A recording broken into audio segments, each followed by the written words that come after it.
Alexa, Alexa. I love Alexa. All right. Hello, I am not Alexa. My name is Ruby Tuesday Romero, and I'm the, I guess, single chair for now until later on in the meeting. But we are here today to do the regular meeting of the Seattle King County Continuum of Care Board. Today's Wednesday, August 5th, 2026, and it is 2 o'clock on the nose, and I call this meeting to order. Catherine, would you like to do the roll call, please? I would. Tamara Bellman. Here. Amaya Lenore.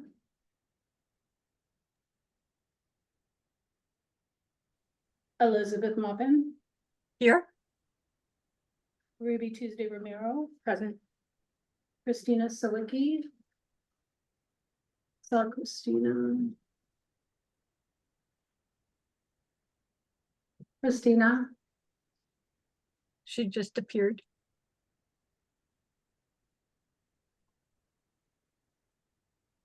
Victor Liu. Raspberry. Yeah, I'm here now. Can you hear me now? Yes, thank you. Okay. Sugar-free, everything you can do. Okay. Oh, what size again? Sorry. Victor. 32, right? Yeah. yep. Can we mute? Just leave it. Okay. Victor, thank you. I heard you. Amy Thomas. Here. And Valerie did inform me that she's going to be absent. Okay. Rocco DeVito. Here. Jen Carl. John Urquhart. Here. Mercy Wainana. Here. Please tell me if I did not pronounce that correctly. No, you got it. Thank you. Jack Harlan. Present. Michael Pickett. Yes. Patrick Arney. I hear it, thanks. And Tina Brown. Here. Nicole Alexander is coming over here. Devin Koenig Cease. Present.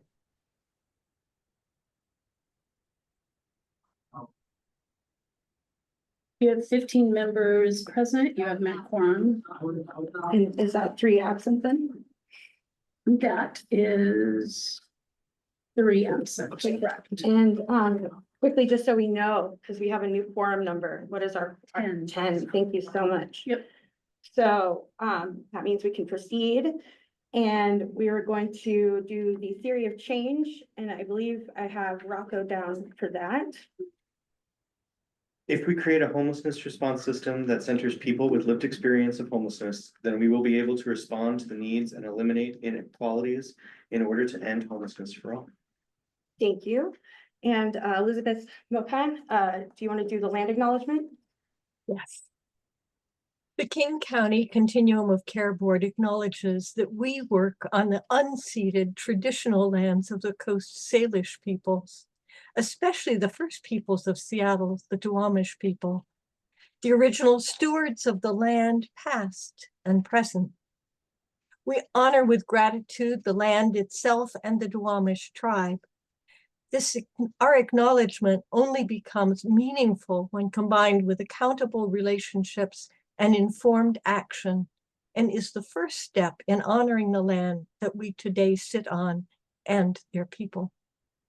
Thank you so much, Elizabeth. Okay, we're going to move into the approval of the minutes. This would be the first vote of this iteration of the board. So let's go ahead and motion would be in order to approve the minutes from the July meeting. Move to approve. Seconded. All right, so that was a motion to approve the minutes for July by Michael Pickett and a second by Rocco DeVito. Cool. So let's do a quick voice vote. And on all those in favor, please say aye. Aye. Hi. Aye. All right, any opposed, say no. Or nay. Okay, not hearing any. Is there any abstentions? Also not hearing any. It sounds like the minutes pass unanimously. All right, so before moving into the public comment section, I wanted to just remind everyone to state their name for the captioner and to not use the chat or use the question and answer portion. I also wanted to recognize that there are devastating fires going on in our state right now, particularly Spokane's been deeply affected, and that is our second largest city behind us. So they're like a sister to us, if you will. And I just wanted to, note that the preparedness is important and that it really does affect a lot of people that are living outside who can't escape from the smoke, can't escape from the fire. And that presents a really large issue for the homeless population there. And I just wanted to let everyone know that we're actually in discussion with an emergency plan workshop. This is something that we've been talking about, preparedness for these kinds of natural disasters. And our CoC has been a part of those conversations. The last couple things I wanted to note was that there's going to be co-chair elections today for one of the co-chair positions. So start thinking about if you want to put your name in the hat. I'm excited to see who wants to do that.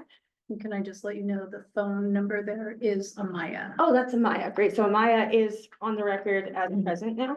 Great. Yes. And So that changed it to 16 present. 16 present. Okay, awesome.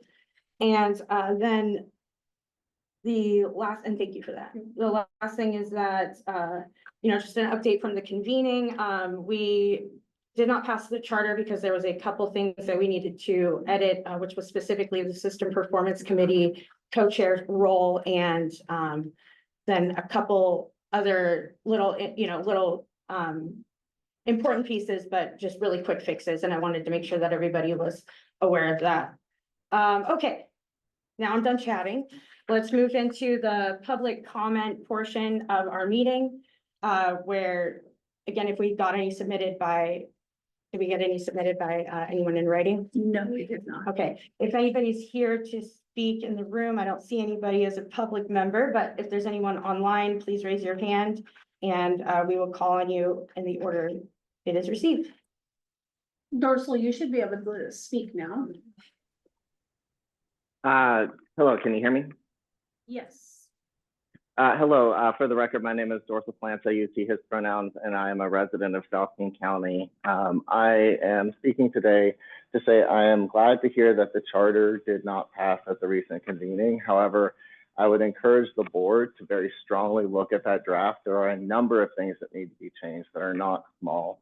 The board spoke about the theory of change at the beginning of this meeting. However, I would encourage you to look at the charter draft through the lens of the theory of change. You'll notice that almost everything that ensured lived and living experience representation on the board has been removed. It is still recommended. However, it has been removed from the charter. Additionally, the requirement that at least one of the co-chairs be a person with lived and living experience has also been removed from the draft charter. This is, in my opinion, a huge deviation from not only the commitment by the CoC Board, but by the commitment by KCRHA to fulfill the theory of change. And I would not encourage limiting the voices of lived and living experience under the current environment. And lastly, I would conclude by saying that HUD did not require KCRHA to remove the lived experience seats or to move them to recommended positions. That was a KCRHA decision that I believe was made independent of the CoC Board. Thank you. Thank you for that very good update there. Is there any other members of the public that would like to speak to the CoC Board today? No, because their hand. I don't see any hands. I don't see any hands in person. I'm just gonna ask a second time for the heck of it because I'd like to hear myself talk. No? Oh, okay. And then I'm gonna go ahead and close public comment, and then Elizabeth, I see your. I said I'm gonna close public comment. Again, board members can't make comment during public comment, as we learned in our OPMA training. But I was gonna close the public comment and then ask you if you had something to share. Elizabeth? Yes. I noticed in some of the things that we were supposed to read when we were doing the NOFO that we're supposed to have more oversight and accountability after the rating to follow up on the people who receive funding from HUD. And I'm wondering, do we have a real good plan for doing that? Is it possible that members of the board would be doing some site visits? And I've put in the chat some information from Pierce County on how their Continuum of Care Board is reporting on the work that they're doing. That might be useful for us to look at. And that's my public comment. This is Thank you. Christina, point of order. I do not get anything in the chat. So if you put something in the chat, Miss Elizabeth, I would not see it. Thank you. As reminding, just reminding the members to not use the chat, use the question and answer if you must, but, Okay, how do I do that? okay, and as for your, as for your question, we can follow up with you on how the monitoring happens, but generally the monitoring is more of a, collaborative applicant position, so like they do the site visits. I think Jeff has spoken to us before about site visits, and they do happen. And I think we can follow up on the rest of that question, but is that what you're talking about, monitoring? Yeah. Okay, Elizabeth, if you could please send me your information, I can share it out. Okay, I wasn't able to put it in the Q&A. And Amy has her hand up. thank you for that. Amy? Hi, I'd like to address Elizabeth if I may. Is that okay? I don't know what the yeah. rules are, guys. I was in the training. I just want to make sure I can address. Yeah. I Okay, think- so how to do the Q&A if you need to. Obviously, Catherine wants the information directly. But if you needed to reach the Q&A, you go at the bottom where it shows participants, chat, raise hand, share. There is a more button or section. If you clicked on more, it gives you other choices. And the choices would be record, show caption, transcript, but Q&A is also on there. So just know that. Thank Okay. you. Excuse me. I did open it, but it didn't allow anything to be Very put. good. And that's very helpful for the rest of us who maybe don't know how to use the Q&A function. So thank you for that. Appreciate it. Okay, so the next section on, oh yeah, I closed public comment, but I just wanted to make sure that I told everyone you can always submit your questions to coc.questions@kcrha.org. I always mess it up, but I didn't this time. Okay. So the next section on our agenda is the Continuum of Care Board election debrief. And I think that actually an amendment to the agenda would need to be made, right? I think so. I need a motion to amend the agenda to include an executive session. We have Deanna Gregory from Pacifica on the line. She could clarify if it does need to be, but I think we can proceed that way either way. That's why I asked you before we started. And we have an external party in executive session. Well, they would be the lawyer, so, Right. yeah. Deanna, could you confirm that we need to amend the agenda? Sorry, Jeff Sims, Chief Program Officer at KCRHA. Deanna, could you come off mute and let us know if we would need to amend the agenda? I'm assuming that's That's how we correct. did it last time, yeah. Yeah, good afternoon, everybody. I think that's an appropriate thing to do. No action can be taken during executive session, so we're not adding any additional action to the agenda, but just for procedural standpoint, formally noting in the agenda it's a good idea. Thank you for that. So a motion would be in order to amend the agenda to include an executive session right now. John Urquhart, I second the motion. Or you make the You motion. make them. I'm just suggesting, yes. Okay, in that case, I will remove my second and move that we go into executive session for discussion. Michael Pickett, second. Okay, there's been a motion made by John Urquhart and a second made by Michael Pickett. Thank you, guys. And so the Continuum of Care Board would is going to be entering executive session under the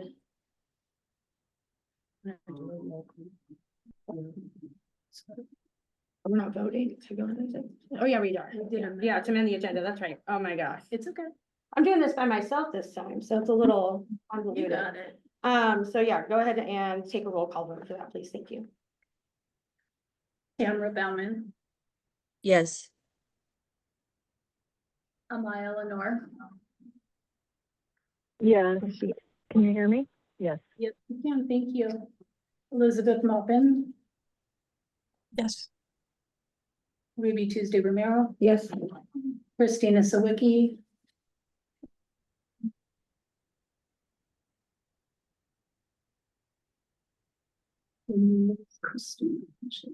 I don't see her on here anymore. I don't either. Victor Liu, This is Victor Lu, he, him, his pronouns. Before I say yes, I'm curious about the duration of this executive session, given that we have members from the public. So I think we do need to know the duration of the executive session before I say yes. Sure. And I'm sorry I didn't ask for any questions before we went into the voting. My apologies. To answer your question, if we have it down for 20 or for about 20 minutes, 25 minutes. That's probably a lot longer than it will take, but just wanted to make sure we had enough time.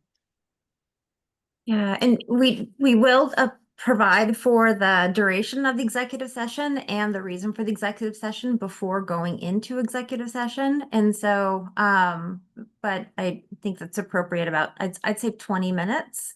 And then if we need to extend, we'll go out in public again and extend. Yeah, this is Victor. This is helpful. Then I say yes. Thanks for that clarification. Amy Thomas. Yes. Valerie's absent. Rocco DeVito. Yes. Jen Cole is absent. John Urquhart. Yes. Mercy Wainaina. Yes. Jack Harlan. Yes. It's not like a quick. Patrick Arnie. Yes. Tina Brown. My yes is attendance, or my yes is to approve executive session? Yes, to approve executive session. And we'll get the reason after we say yes? This is Yeah. just to amend the agenda, correct? Yeah, this is just to amend the agenda. Yes. Nicole Alexander. Yes. And Koenig Cease. Yes. Thank you. So it sounds like it passed. Yes. Okay. Point of order, Christina joined the Teams link already for executive session. And then we lost her. I'm not sure how to handle that best. I can let her know that we'll be there shortly. Yeah. Yeah, she didn't technically vote on it, so. That's Okay. okay. It passed by majority vote. Sweet, thank you. So nice having them here. So we are going to move into executive session, the reason being, under RCW 42.30110, section I, right? No, go ahead. No, this is you. Oh, yeah, okay, I'm happy to do it if you'd like. It's discuss litigation or potential litigation. I counsel for and will be present, of course, and it's under RCW 42.30.110(1)(a) and again for about 20 minutes or for 20 minutes. We'll just say 20 minutes. Perfect. And so everyone was sent an additional link to a Teams meeting link, and if you could go to that link now, and then we will have this meeting link still open. They just won't be hearing anything we're saying, and we'll come back to the public in 20 minutes. Perfect. And if we need to extend, we'll come back to this open line and let the public know for the duration of any extension, which will also be noted in the minutes. Great.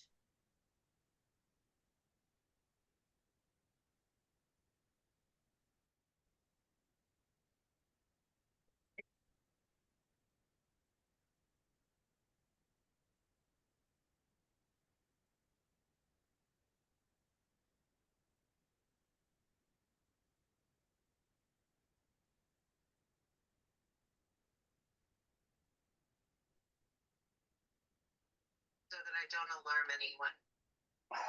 Okay.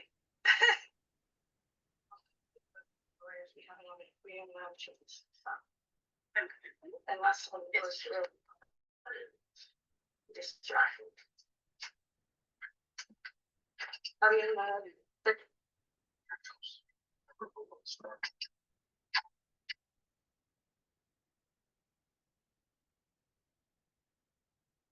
everybody's.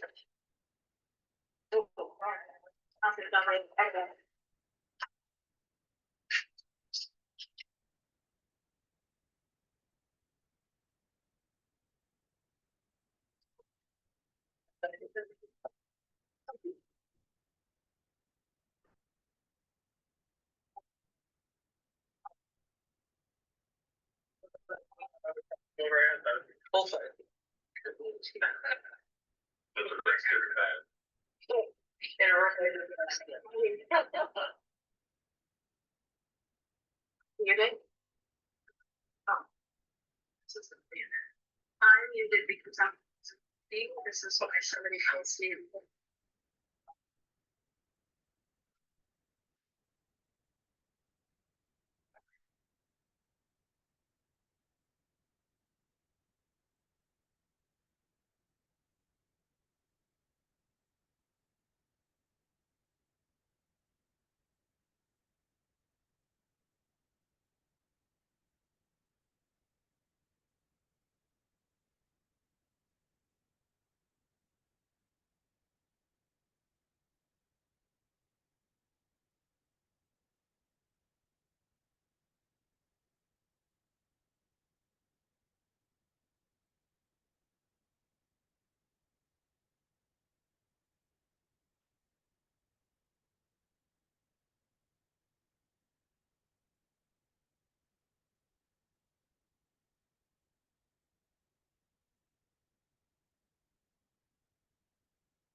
Hi. Hi, this is Ruby Tuesday Romero, the co-chair of the CoC Board. We are going to be in executive session for 10 more minutes. Thank you.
Okay, so welcome back to the CoC meeting. If you want to come onto your camera to let us know that you're back, we can get started again. Thank you. Tina, Elizabeth, Patrick, Lucy, John. All right, so now that we have some people still trickling in, the next agenda item is going to be a vote on the resolution of the youth NOFO application and priority list. Well, I think Jeff has. I was gonna say information to that, share. yeah, Oh, there he I'm is. aware of, yeah, it's just. So what I was saying was, the next agenda item is gonna be the resolution of the youth NOFO application and priority list. We're gonna have Jeff Sims, the Chief Program Officer of KCRHA, give us an update and present, and then we can vote.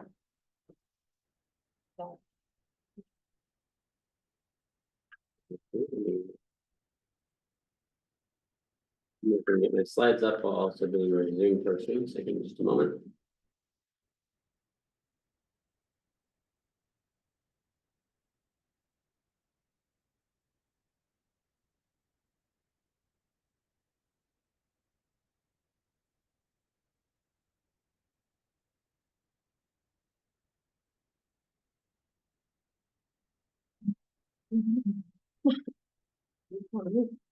We're about 15 minutes behind on the agenda. Well, I'm just waiting for Jeff to get started. Okay, I'll try to go fast noting that. Again, Jeff Sims, I'm the Chief Program Officer at KCRHA. I know many of you have been tracking very specifically the big CoC NOFO that we have going on.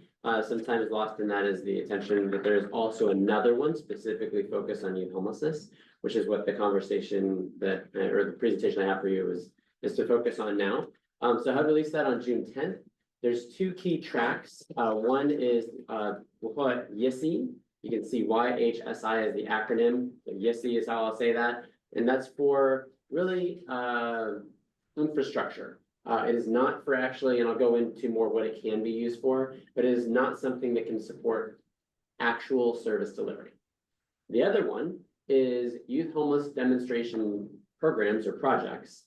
And similar to what happens with the big NOFO, we actually ran a local competition. We had proposals sent in. There's a total amount we're allowed to apply for. And one of the things you'll be asked to do today is affirm sending in that as well. So those will be the two questions for you. This is really our last opportunity to meet as a board. So I am asking you all to, at the end, authorize, if you agree with it, to move forward. The reason I say that we probably won't have another opportunity, although this application is technically due on August 10th, that means everything has to be in eSnaps. That is not a small amount of work. That's actually what Kelsey is already doing right now. To respond to the various questions, there's about 70 of them that we have to type and enter it, not to mention every single project has to get entered. And eSnaps has been known to freeze, not uncommonly, so we don't wait until the last day because HUD does not allow any concessions at all. If you didn't get it in, you're out of luck. So good practice is not to wait till the last day. So this really be a key conversation for you today.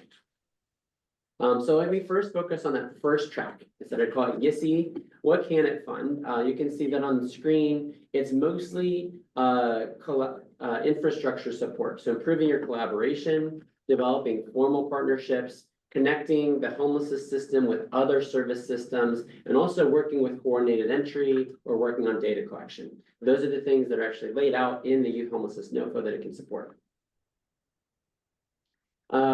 There are various numerous, I guess is probably a better word, times that our community has either had consultants, has engaged in 5-year plans, has had listening sessions, has convened stakeholder groups throughout the last several years. And we aggregated, some of that was actually very specific, especially around KCRHA's 5-year plan and thinking about youth ending homelessness or ending youth homelessness. So you can see on screen here, some of the things that our own local processes and community engagement have identified as needs for our system. Not all of these could be met with the YHSI grant, but it does actually overlap to some degree.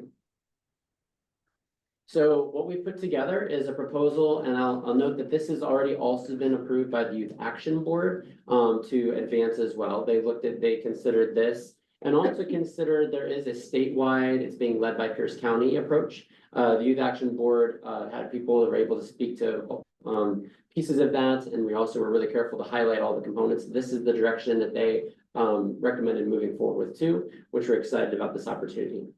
So fundamentally, I think of it, you can see it would basically hire some staff people to work at KCRHA or its successor if that was the appropriate placement, if there was a shift in how we operate, in order to facilitate doing some of that infrastructure work. Building formalized connections, we have project by project ones right now, so a lot of informal connections, but building formal ones and codifying those. For example, recently there's been a lot of great progress with the juvenile justice system in King County, helping to identify young people before they're exited, and work along those lines is exactly what we'd want to see further and advanced. This also would help us build connections with other systems. Think about, for example, the large number of McKinney-Vento liaisons that work in districts across the county. They often are wearing multiple hats. They're like a school counselor frequently that also is this other thing. So being able to work better with school districts and again, build in the identification of young people, the connection of resources, and overall, and this kind of hits the third piece there too, better build linkages across those systems. I think with the launch of our youth by name list, which is a dynamic by name list, and we're using it in coordinated entry now to real time understand who is experiencing homelessness that's under age 25 in our system. And so we've got inputs and we've got outputs that are real time there. The more we can build those inter-system linkages and formalize them and have the right pathways, the better we're going to be able to do. And it also kind of grows our pie.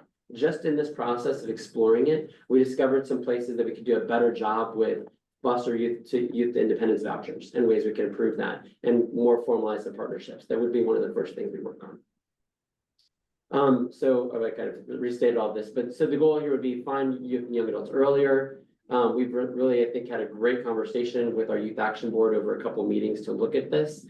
This position would also, very similar to what's been going on with a collaboration of young people and youth services providers, have a better capacity to make sure we're centering youth voices and guiding how we are responding, identifying our systems flaws, and then having better results in the long term. So that was the first part. I'll stop there and see if there's any questions before I talk about the other aspect, which is a bunch of projects that apply that would also be what we'd ask you to vote. Not seeing any questions? I don't see anything in there. Oh, Devin.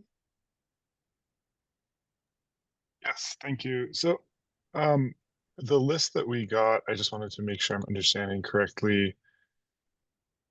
This is a list, it looks like, of the new projects that are being proposed. And so we would be voting on the renewals in a subsequent special meeting, right? Yeah, that's a great question. I'll dive into it a little bit more, but I want to make sure there's no confusion here either.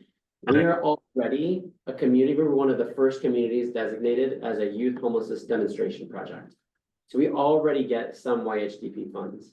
The way the administration issued their announcement this year, we're actually allowed to apply for more money. That is not usually the case. So that's one of the reasons we've really scurried to make sure that we could apply this time and seek to expand the number of projects that are supported by these funds. So there's no renewals in this list because this project, what we can apply for is only new projects. The things we have existing right now are in the big NOFO that you'll be talking about on Monday and subsequently. Great, thank you so much.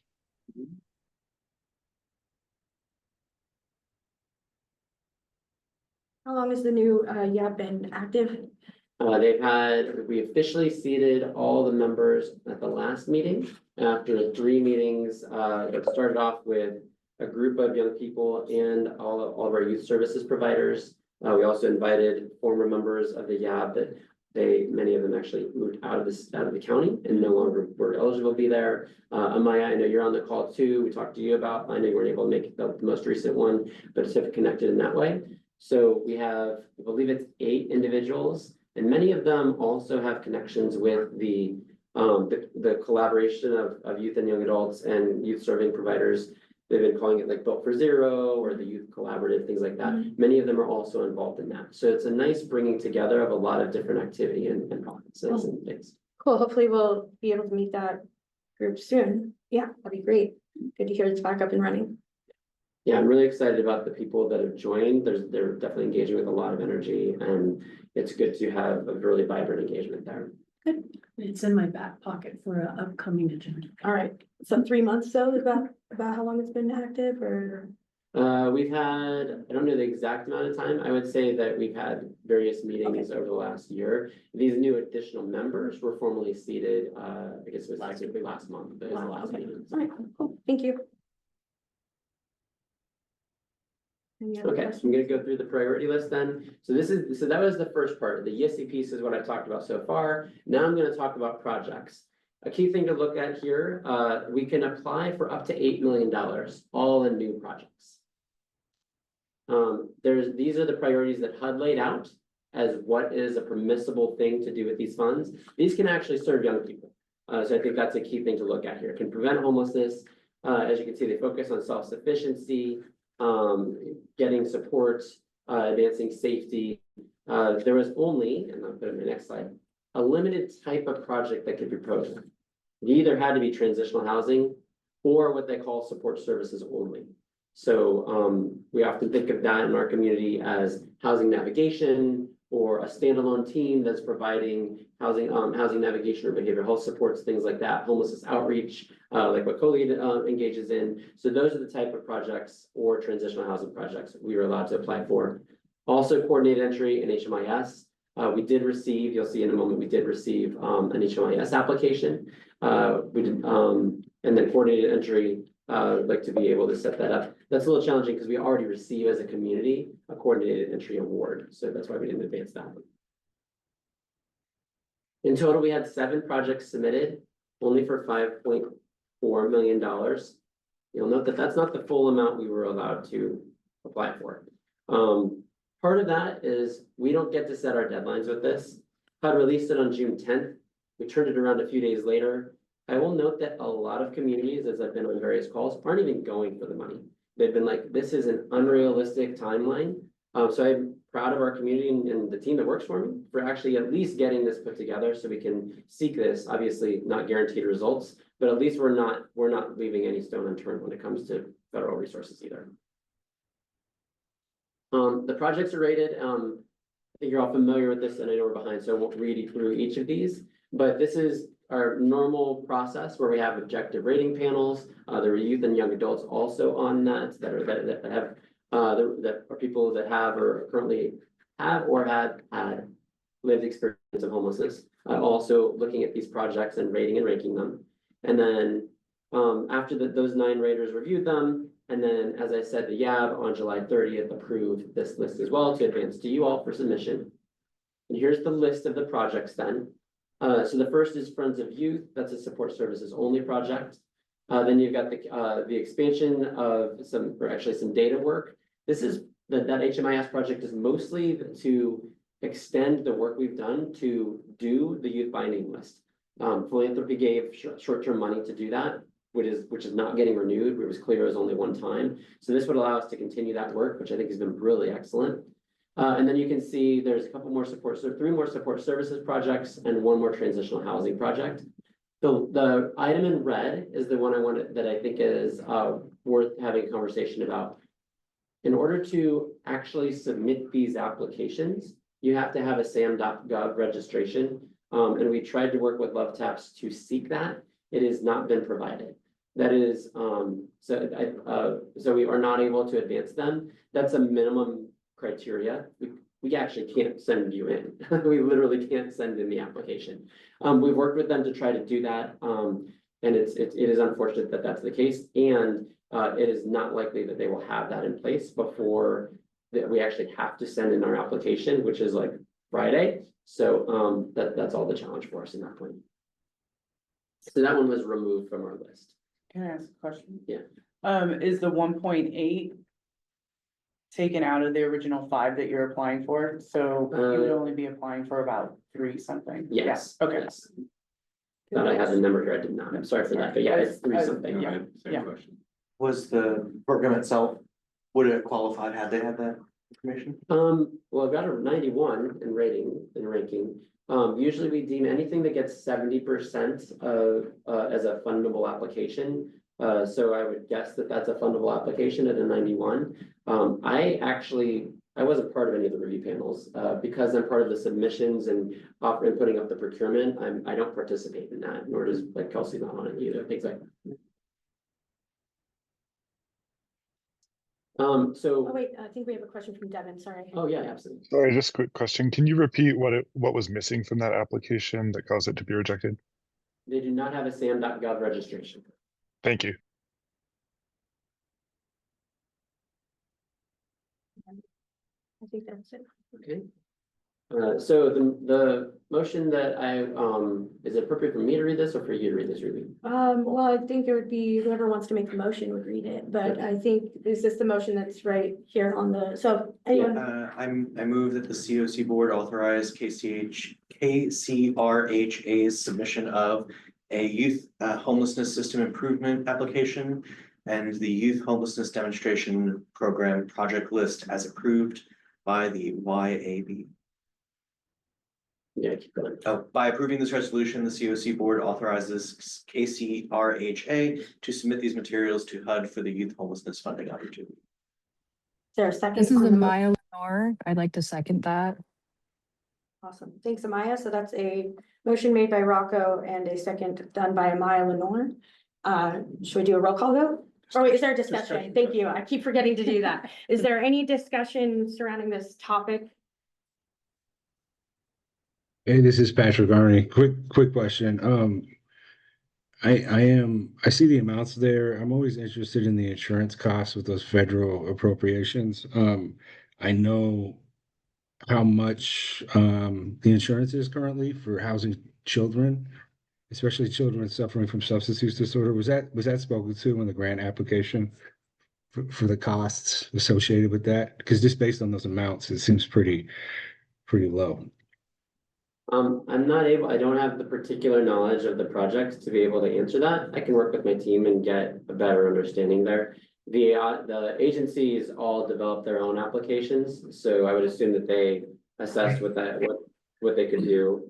And let me just look at the list again and confirm this, but all of the approved projects currently operate transitional housing or rapid rehousing or a shelter. So they all have experience obtaining. Yeah, that was perfect. That was my next question. Awesome. Thank you. And then I see a hand from Victor. Oh, did it just go away though?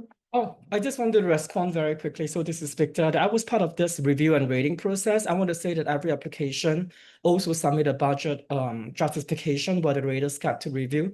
And that also included liabilities of what they can do. So we actually take that into consideration as well. Great, Thank that's you. great to hear. Thanks for that clarification. Is there anybody else that would like to provide input or have a question? Not seeing any. We shall move into a roll call vote. Tamara Bellman, Yes. Amaya Lenore, Yes, sorry about that. thank you. Elizabeth Moppin, Yes. Yes. Christina. This is Victor. Christina actually put her questions in the Q&A, so if somebody can Oh, respond, thank it would be you. great. So we're gonna Pause have on the to, roll call. Jeff, are there questions from Christina? So the things I see were not, oh, I'm sorry, here. The first two seem to be about the executive session. Oh. One is we can hear executive session. oh, wait. Sorry. Just saying that, not like in executive session. Yeah, And then, okay. and then she wrote, this is a question for Christina, I can't ask myself. And then she said, I would like to know what the YAB is saying about this topic. That's the last entry, and that's 2 minutes ago, so I assume it's current. Okay. The Youth Action Board authorized moving forward with both of these. The YHSI part of it, that was probably our more robust area of discussion because there is more of a choice point there. The new projects, right? I'm sorry? Those are the new projects? That's the infrastructure. Oh, okay, projects. all right. And so we could have chosen not to send in our own and could have even then supported what County is spearheading for itself and other communities that do not have a youth action board and aren't YHDP. They really discussed that, and I thought it was a really good discussion. It helped also that we had young people that were familiar with that work and were able to chime in on it. In regards of the applications that we're sending forward, they affirmed that yes, this matches with what they would want to see added to the system. I think that there's not applying for all the money we could is probably a disappointment all around. Thanks for that. So now moving to Christina's vote. Christina, Just there's a hiccup. Every time I click unmute, point of order, it says the host is not allowing guests to unmute themselves. So just want you to know that's popping up every time I try to do. And yes, maybe this is also important when we talk about the youth, and I know we're in a vote call vote, but I didn't get to speak my mind, that we mention what the YAB actually, the Youth Action Board is and what it does, and also reminding everybody the importance of our youth in bringing their voices. I would have never voted had I not heard what Mr. Sims just said, because this is their voice about what affects them and their programming. So it's very important for me as a CoC member to know what they're thinking about this. So, but my vote is yes. Christina, Victor Liu, Yes. Amy Thomas, Approve. Rocco DeVito, Yes. John Urquhart, Yes. Mercy Wainana, Yes. Jack Harlan, Yes. Michael Pickett. Yes. Patrick Army, Yes. Tina Brown, Yes. Nicole Alexander, Yes. and Devin Koenig Cease. Yes. That's unanimous, right? Yes, absolutely. Awesome. So that settles that part of the agenda. That means that we have approved the youth NOFO application and priority list. Yay, congratulations, everyone. Progress. Now we have a 5-minute break on our agenda. So we will be back at 3:23.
fraud.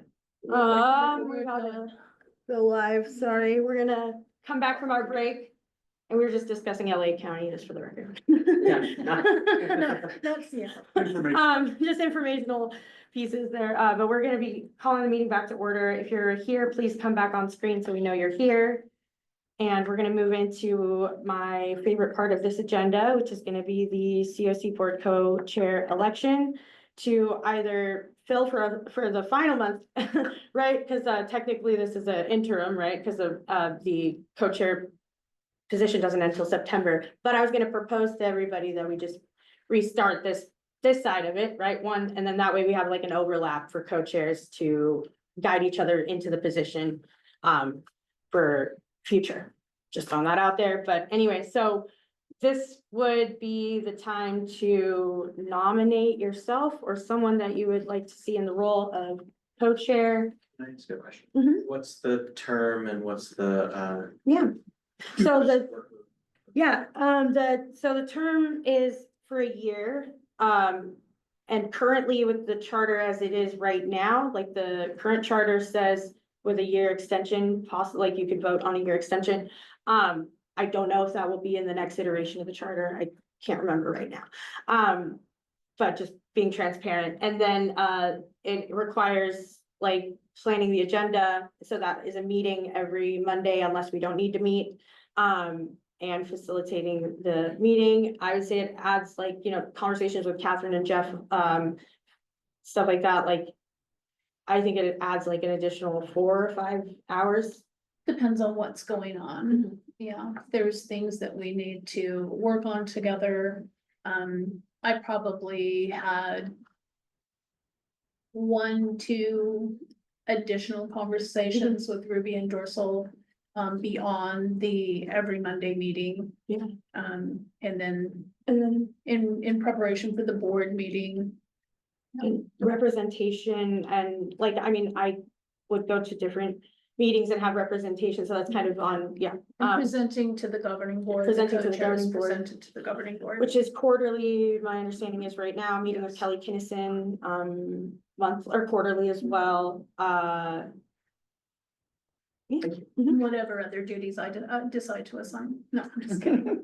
So to clarify, term starts in September. Yeah. So this is to fill a 2-month term to get us to September to do 2 new elections. So that's what I'm hoping we could avoid. I'm hoping that if people are open to it, have like the one side chair, right, would be Chair A and Chair yeah, B. that's right, Chair A and Chair B. So let's just say I'm Chair A, so we would be electing for Chair B. And instead of doing an interim Chair B, I was suggesting that we just elect Chair B today. That way, when next month rolls around, we can do Chair A. And that way we have an overlap and an introduction period for anybody that's coming on into co-chair. So like, if that makes sense, but So you don't get 2 newbies. yeah, so we don't get 2 newbies, because I feel like that's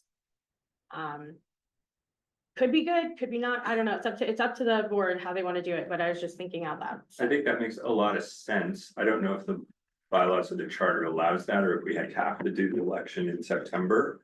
Maybe we could agree that's the intent, elect somebody for a couple of months and then revisit it in September. It's one If that person likes it, then they can go again. This is Oh, sorry.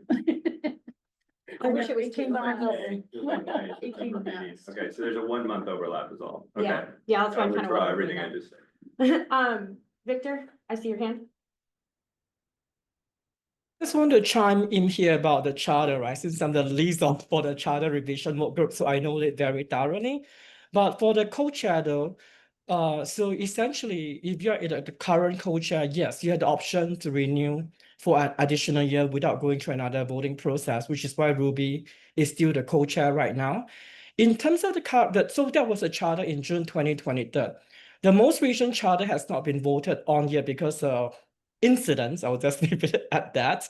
But it doesn't actually change that term limit. So the previous charter that is voted on June 2023 by membership and the current one that still hasn't been voted yet actually doesn't explicitly say about this interim co-chair role. So essentially, as a board, we have the right to just make it a permanent co-chair. So I just want to share that. I just want to do my due diligence as the liaison. since I do the charter so frequently. Yeah, you're well versed on it, that's for sure. So for clarification, Victor, and excuse me, Elizabeth. So what you're saying is we can just vote on somebody? We don't have to go through a formal process? Yes, because the June 23rd charter that was approved and the current one actually does not say anything about the interim overlap at all. It just say that the current co-chair has the option to renew for 1 year. Thank you. We can vote for somebody permanently. Do not need to do this overlap thing. And Elizabeth?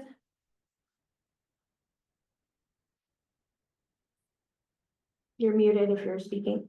Yes, I have someone I'd like to nominate. Oh, cool. That would be John Urquhart. Oh, you want to do it? We got to ask him if he wants to be nominated first. I hope the utterance didn't make the note. No. Okay.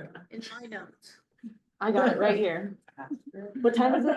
3:29. Taking notes on that. Okay, there's one, is there a second for that nomination? This is Christina. I second. You accept or decline? Do you accept or decline? I will accept with the caveat that everybody knows I'm pretty much brand new. Not as new as Michael, but brand new. So I'm still on there's a steep learning curve here. Yeah, We'll work very closely with you. and there's other people that can, any questions you got, holler. Is there any other nominations or individuals that want to nominate themselves? Can I nominate someone? This is Amaya. Yes, please.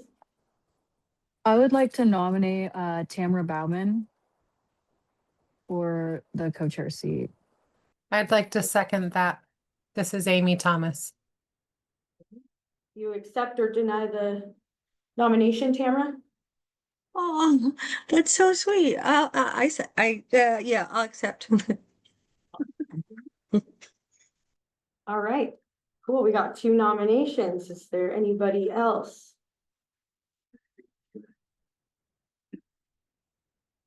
Can I nominate Patrick Arnie? Yeah. Of course, we got Patrick Arnie as a Is he still on? I don't know. nomination. Is there a second on that? I'm on.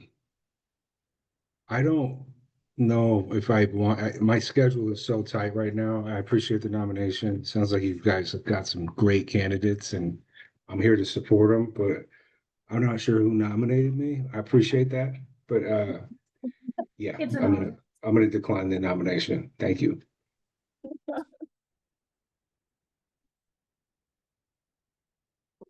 So there is a comment in chat. It's not related to this though. Would you like me to read that now? If there's a comment in chat, you should read it. Okay. I would like to maybe think of a new charter work group with new people. That's from Christina.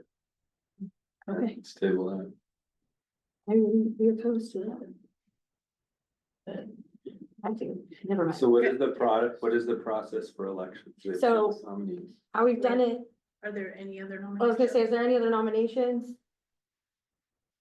Going once? Going twice? You get another chance in a month. And just to say, let's get prepared to elect another co-chair in a month, right? So, the process is, we're gonna vote on. So how we've done it in the past, we should bring that up, actually, that would be helpful to have that, but, do you guys want to speak to your nomination as to why you would want to be co-chair? That would be a good idea. Should I start with you? As to why you would be a good co-chair? John Urquhart, I will just reiterate that I'm willing to do it, but I am brand new, virtually brand new. And the learning curve is there. I'm willing to do it, I guess I don't have much of a campaign speech. I love it. That's why we like you. You're honest. And concise. Concise. I love it. Yeah. Tamara, would you like to That's- speak to co-chairship? Oh, yeah, thank you. I am very, very grateful for the nomination and I know that this is a gigantic role. And I want to honor the space and the people who have to take on the extra pressure of taking on that role. And so I'm up for it. And I definitely want to bring my best self. And I know that people here, I know that you all see me and know who I am and know that I'm gonna be like very blunt and honest, and very like unfiltered. That's just who I am. And you can take it or leave it, but you can trust that I will fight for your people. And I guess that's what I have to say. And all power. Cool, so generally we vote on the first person and then we vote on the second person. We need the threshold of 60% to approve. And if the first approval doesn't go through, then we move on to the second one. But if the first approval goes through, then we don't move on to the second nomination, correct? Correct. Okay. So we have six board members who are 90 minutes into their tenure, who haven't worked closely with John or with Tamara.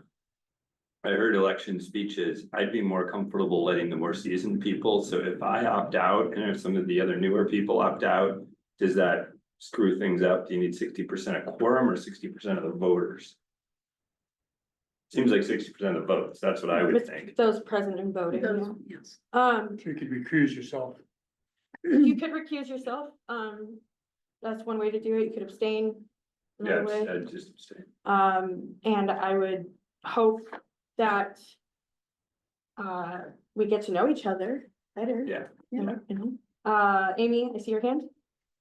I was just gonna ask if there was room for discussion on reasoning for nominees or that kind of thing. So just having more dialogue before we vote. Because I'm kind of on this side with Michael where, you know, I'm a little more seasoned than him by 10 minutes. But but I too am new to faces and places, and I have reasoning behind my nomination and would like to talk about it. So I don't know if there's space and time to do that. Well, I'm wondering, hearing that concern, and I think that's a valid concern. I'm wondering if maybe this is just an interim single month election then, and we can kind of revisit it. Once we've gotten to know each other a little bit better. Also, you know, that way nobody's feeling like they're being thrown to the wolves. But I says too late. Kind of, you know, it's a valid statement, but I think that, you know, it's something that we got to take care of unless we want a single chair for the next meeting. So, questions. Sorry, thank you. This is Amaya Lenore. May I motion to open discussion about our co-chair nominees? We're still in discussion about, yeah, we're still in discussion about We co-chair. do have another presentation. Second. So, we just need a, can I, yeah. That might help you. So if we're only talking about for 1 month, I'm not clear about this, but it might be possible to just elect a chair pro tem for the next That's meeting. what yeah. Oh, so chair pro tem at the next meeting, you mean? I don't know, maybe others that know this, I'm not familiar, but that Okay. seems like you could do it at I think any we should- meeting. Yeah, It's that only might make one sense. Meeting, right? Yeah. I think that honestly makes sense that we elect a chair pro tem for the next meeting. That way we can kind of develop a presentation to like, you know, speak to these nominations or some.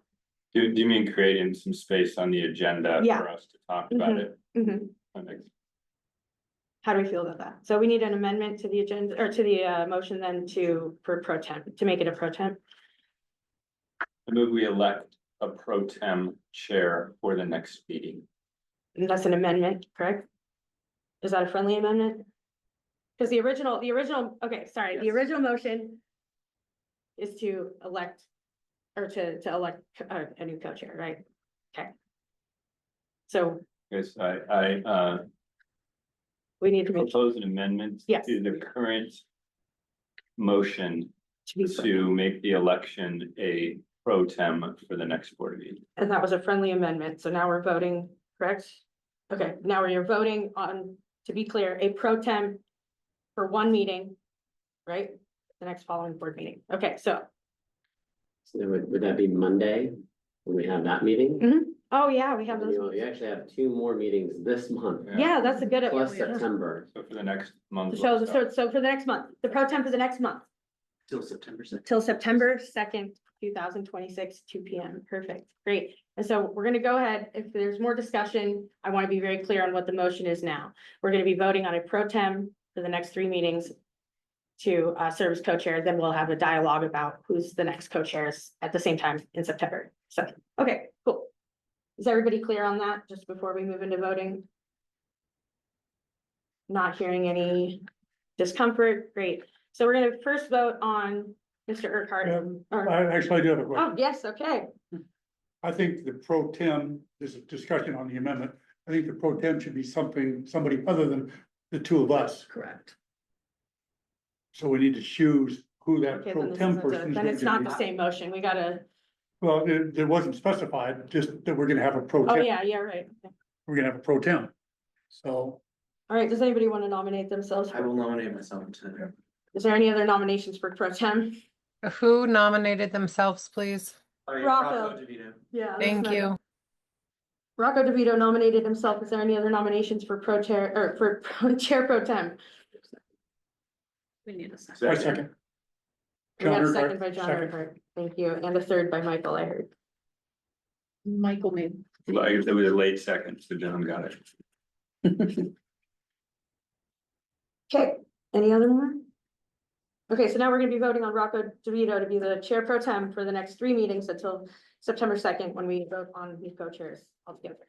And I'm sorry, just, are we staying with Michael making the amendment to the original motion and John seconding that? Well, we're gonna have to vote on Or all of them, Rocco. don't we? Was there a friendly amendment? It was friendly amendment. So it was accepted without a Yeah. second. Yeah, without having to, yeah, so it's just the full motion now, it's just that one motion, okay. So we're gonna move into voting now, we gotta do roll call. Can we just do voice vote? We have one nominee. pro Okay, tem, yeah, so that's fine, it's a pro tem nominee, that's fine, I mean, yeah, we have no time on the agenda, so let's get it. If everybody's in favor of electing Rocco as our pro tem chair, please say aye. Aye. Aye. Are there any nays? Any abstentions? Congratulations, we have a chair pro tem for the next 3 meetings. Thank you, Rocco, for stepping up to the plate. Appreciate that. All right, we have some follow-up work to do on the co-chair elections. We'll make sure that that gets submitted to everybody. And thanks for the thought on that. We're gonna move into our point in time count update. Victor's got a question. Thank you. It's not a question. I'm just can you all please read the Q&A because Christina had mentioned several comments in it. I know one is responding. And the last one was Christina said, sorry, I'm totally lost. I just want to make sure that somebody is tracking the Q&A and responding. Yeah, thank you. That's good. Are we tracking the Q&A? Yes, it only popped up now for me. Mhm. It just says I am totally lost. Well, again, Christina, we had a motion made to open the co-chair election. Excuse me, this is Christina. You guys are going way too fast for the captioner. So she didn't get any of that last 3 minutes. Like, it just went too quick. It was really confusing, so I don't doubt that. So there was a motion made to open the co-chair election. We had nominees made. We realized that there's new board members and that it would be better to have a discussion about the ones that are applying to be or nominated to be the co-chairs. Originally, we thought it was a good idea to just elect the permanent one today. Sounds like it's not, and that we've moved into actually electing a pro tem for today. The following 2 meetings, which is the August 10th and August 21st meetings, until the September 2nd regular board meeting, in which case we would elect the new co-chairs together at the same time. Is that more clarifying? Yes, thank you. Yep. Okay. I think this might have been irrelevant now, but Elizabeth did put, I'd like to hear more reasons for the nominations. That might be outdated. I think that's what we were discussing on to why we were gonna, yeah. So we're gonna have the discussion around nominations at the following meeting. Okay, we voted on that, got it all good, everybody's happy. We are now moving, is Daniel on the call? He's right. Yes, Daniel is on the call. It is Thank you so much for being as patient as you have been, Daniel. It is your turn to give us a point in time count update. Of course, thank you. Couple housekeeping things if I could. Catherine, I was wondering if you could go through the slides and I can have you move forward in the deck. That's okay? I don't have the slides up. You have them right. Are they saved in the folder? Yes, For the in agenda? the document. Just a moment, please. Also, I don't mind. I noticed I don't think I have access to video. I promoted you to panelist. Kelsey also sent you a panelist link. Yeah, I'm in as panelist. Let me see. Just to confirm, it's labeled July HIT presentation? Yes. Okay, and Daniel, please let me know if this is not the correct one, but I'll get it up on screen for you. Thank you, Jeff. Here,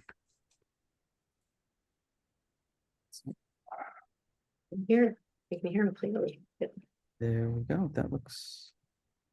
That's it. Thank you, Jeff.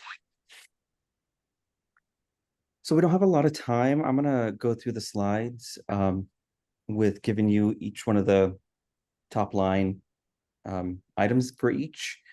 And I would say feel free to ask questions in the moment if you're compelled to do so. Otherwise, I'm happy to answer questions at the end. So I'll just start. Good morning or good afternoon. Thank you for the opportunity to present today.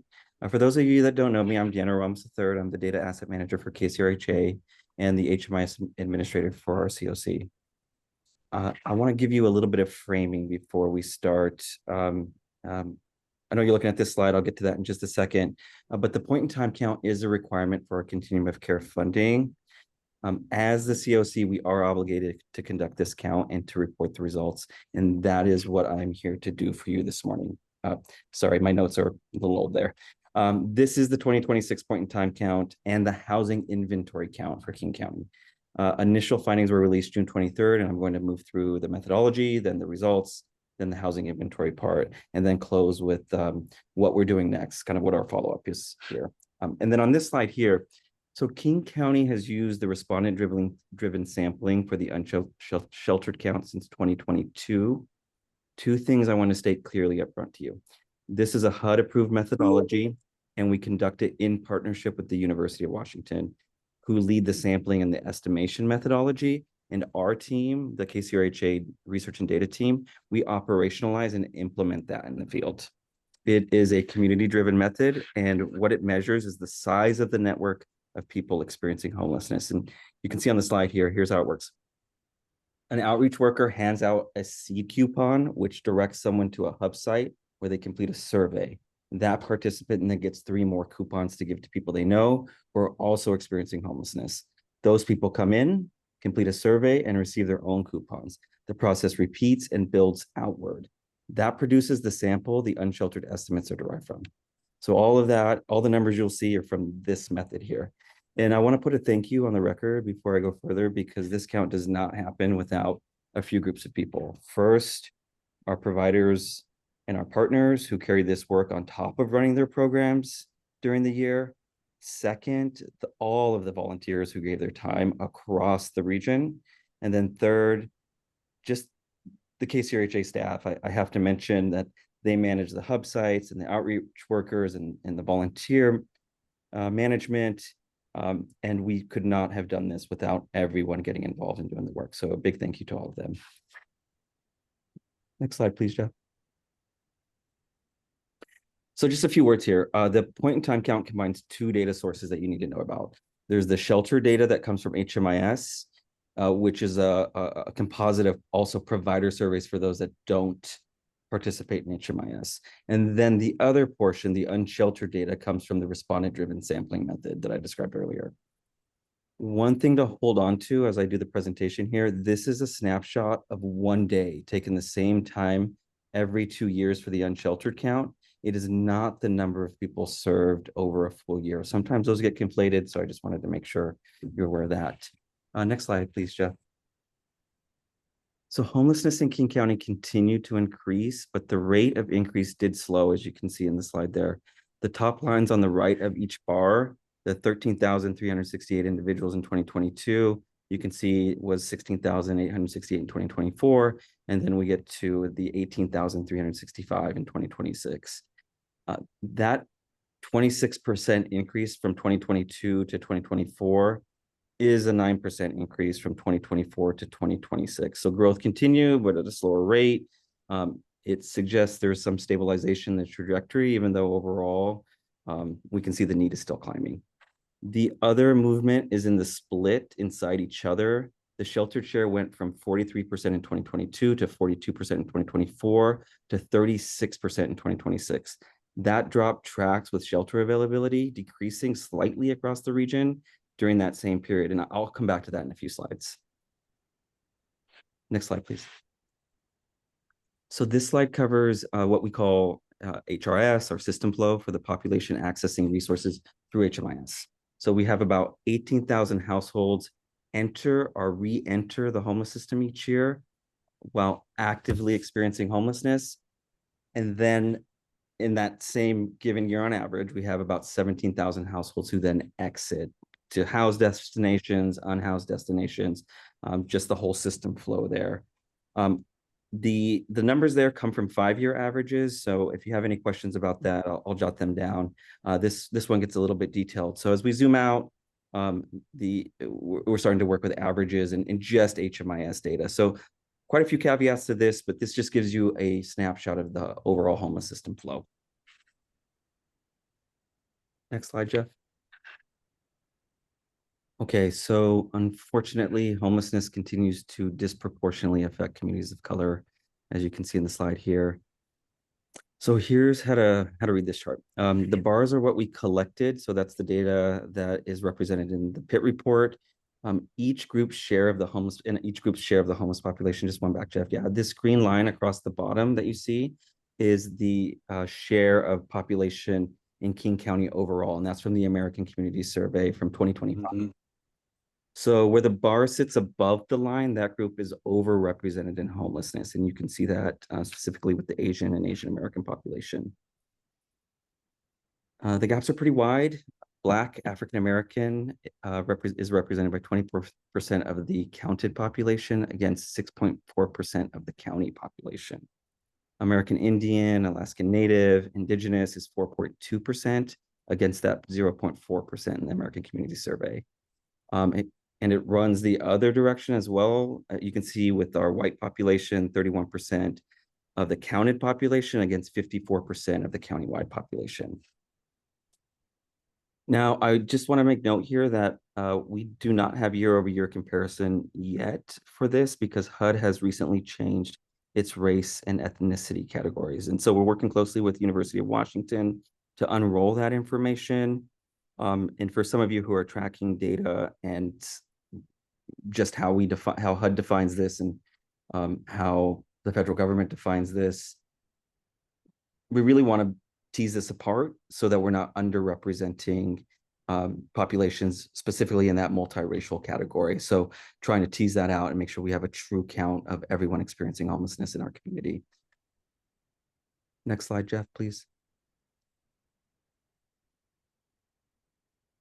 Yep, here we go. Okay, so this is the shelter bed reduction I flagged at the beginning of the presentation.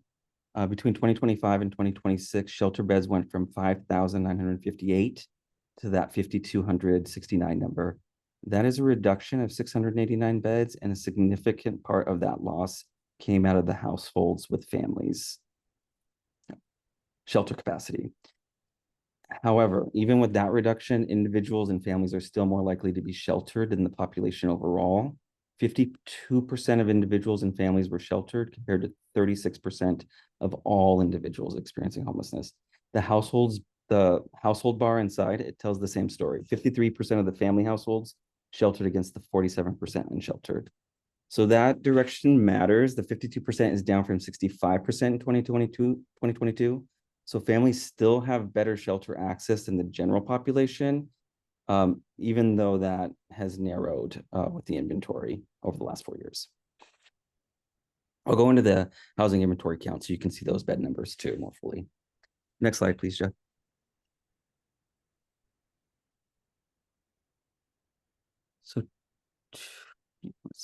You want to take questions now, Daniel, or did you want to wait till the end of the presentation? Oh, do we got some streaming in? Yeah, we got 7 minutes, but we have one question, but it sounds like, keep going. Okay, yeah, two charts here. Both are totals. Individuals and families on the left, family households on the right. Individuals and families went from 3,500 in 2022 up to about 4,800 in 2024, then down slightly to 4,600 in 2026. Households follow the same shape.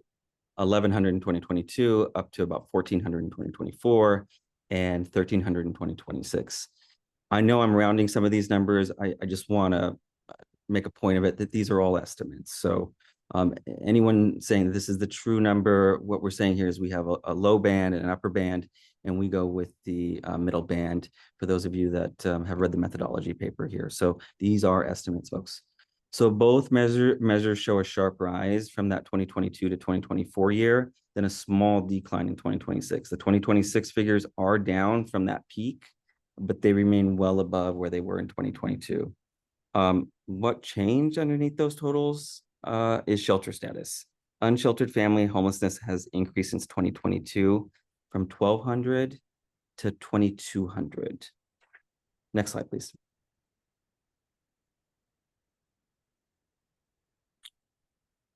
So you can read the figures there. I think from my notes here, what I really wanted to impress on this group is that experiencing homelessness is traumatic. It can trigger, it can create or even worsen health conditions. That includes disabilities that we see, the substance use disorders and mental health and behavioral health conditions that are reported. And I just want to make sure that this is also known that these figures are self-reported from those that we survey. Also, people can report more than one vulnerability or disability, so these are not mutually exclusive. Next slide, please. And just a few more slides here. I want to show you about the housing inventory. So yeah, a couple words on this. So the HIC measures the housing and shelter resources available in the system on the night of the count. So the night that we're doing the count, often people don't realize this, we're really doing an asset inventory. We're looking at all of the beds and units from all the interventions, projects that are funded by the various different federal programs, local programs, and whatnot. So unlike the pit, though, that's completed, unlike the unsheltered pit that's completed every 2 years on even years, the sheltered pit is actually done every single year. So I just want you to remember that. We're always doing a point in time count each year at the same time. Not every year are we doing the unsheltered count. Yeah, next slide there. So let's see here. So the total shelter and housing resources here, you can see grew from in 2022, it was around 18,000. By 2026, we see 20,485 total housing resources. So it's not really a straight line, and I'll show you a chart here afterwards that will explain that a little bit. Most of this growth is from permanent supportive housing, which went from 6,700 beds to 8,400 beds. And we plan to add, we have an estimate right now, by the end of the year, we'll add another 155 PSH units this year. So Dan, just so we could tie this together, this shows that in 2026, we had more housing resources, but a few slides ago, you showed that we had fewer shelter beds. We were down by like 12 or 13%. Mm-hmm. So,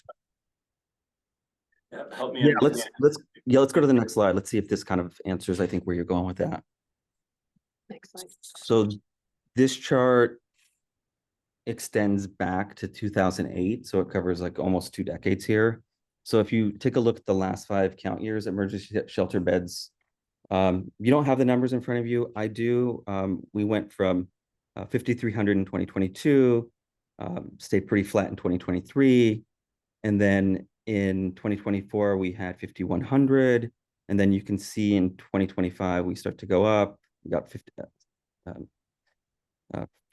nearly 6,000 beds in 2025, and then back down to 5,200 in 2026. So 2 things drove the larger jumps that you see in the line earlier in the line here. We started counting tiny home villages. They were included in the HIC report. Before they weren't, there was sort of an amorphous intervention type, wasn't quite clear how to label them or how to integrate them. And then we were able to bring them on board into the HIC so that you see that big jump in 2020. And then also I want to point out that COVID resources also played a big part in our increase, that big slope that you see going up there in beds for shelters. And so, you know, looking at this, talking with Janelle, talking with the team, I think there's a few things I kind of want to name that sits behind this. So these increases, they weren't automatic. They had, excuse me, the funding that we receive here, the federal funding we receive here, local funding that we receive here, it's not increased just automatically. We don't just automatically get shelter bed money. This really represents what providers and stakeholders and everyone who's championing that we need more resources. What we see here is that request manifesting in more beds and more funding coming in. So it just doesn't happen on its own. And I think I wanted to point that out. And I don't know if that answers quite your question, but this requires active engagement to get more beds for our community. And this is what we see here as a timeline of policy changes and an infusion of funding.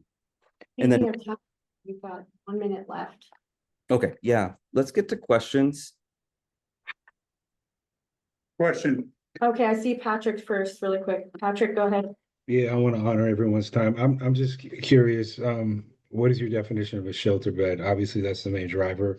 And I see you're relying on self-reporting for circumstances of despair. Are those monitored once somebody is sheltered to see what the actual drivers are in homelessness? And I apologize. I'm trying to catch up on a lot of institutional knowledge I currently don't have when I'm looking at this. So thank you. Yeah, of course. And I think Jeff, one of the staff can put into the chat, and this is good for Christina, the definition of a shelter. It's basically a temporary nighttime residence, where it can either be, you know, as simple as a cot or a chair in a warm space, like a severe weather site, all the way to a unit with multiple beds with a closed door that you can go in and out of. So there is a sort of a range in the what a shelter unit looks like. Totally. Okay. And then to your question about additional vulnerabilities, I think is what you were referencing there. Yes, that is self-report. And in the HMIS, which is our system of record, when someone comes into one of the 650 programs we have, on entry, we ask them what their vulnerabilities are, and then we ask them at exit what their vulnerabilities are, and then we compare that. So we do have that data. One thing to note, if someone is in a program for a year or more, we have a 60-day window to do an actual annual assessment, which are really important for our community, just to check up on them. Where are these vulnerabilities at? Are they getting any better? Are they decreasing? Are they increasing? And there's a whole other field of work there for program improvement that I'll stay in my lane on. But yeah, thank you. Thank you. Okay, quickly, you have a question? Daniel, this is John Urquhart. My Hi, John. understanding, was this the first year that this type of system was used? Or has been used by us before? And am I understanding that the University of Washington has validated the system? Yes, this is not our first year. We started this method back in 2020. A really, really good question. We have used in earnest a process of improvement through validation, community engagement, surveying volunteers so that we can make improvements year after year. Not only is this method been developed by the University of Washington, Dr. Zach Omquist, but it went through an institutional review board. That means anything relating to human subjects has to get approval of the university to move forward, and we were granted that approval. This is also a methodology that we work closely with HUD on. They monitor this closely. They ask a lot of questions. We turn in our methodology paper, and year after year, we've been approved for that, same as in 2026 this year. Good Thank question. you. Thanks, Daniel, and I'm sorry that we had to cut it a little short today, but we're gonna get the rest of those updates sent out to the board, I believe, right? I'll send his presentation. Okay, is there just giving you some time to, make a last point if you needed to, but it is 4:03 now. Yeah, so. I just want to say thank you for the opportunity to share this. These numbers aren't going away. You can reference them. You can always subscribe to our external communications so you can get these updates as we publish this information. I also just want to say, I know that working in this field is not always easy. It can be challenging, but keep doing what you're doing. Keep bringing resources. If anything, this data shows we still need them desperately for our community, and please work together so that we can serve those who are either unable to serve themselves or need our help. Thank you all. That's a great call out, Daniel. Thank you so much. That brings us to the end of our meeting, and thank you so much for our new board members to be here today. We really appreciate everyone coming on and putting your skin in the game. And looking forward to seeing you guys on the 10th, which is Monday. The 21st. Yes. And Elizabeth, yes, I will send out the slides when I send the meeting minutes. And again, what I was saying was August 10th, we'll have one at 10 a.m. Right, and the 21st is at what time? 2 p.m. 2 p.m. Thank you. I officially adjourn the meeting.